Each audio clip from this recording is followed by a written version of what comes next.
Hi, I'm Heather with WTI. This backpack from Banuce has taken the place of 4 purses. I needed one that would withstand the weather very well.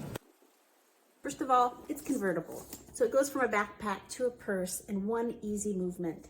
It's the most beautiful vintage brown color, absolutely ideal for me for an array of uses, but especially for ease while I'm shopping or while I've been on vacation.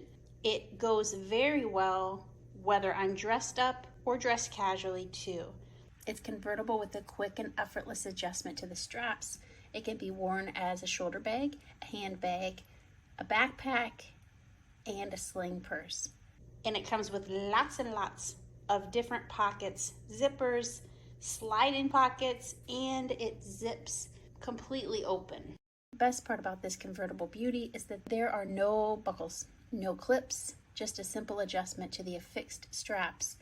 And it can become whatever style bag that you'd like it to be. And I accidentally set this in a puddle of water and it has 0 watermark, which I've never had a purse do that.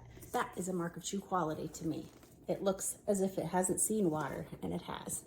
They also clean up nicely with just a little soap and water if you happen to get anything on them. My favorite kind of leather, the genuine Italian leather, and it doesn't hurt that it smells amazing. That's my point of view.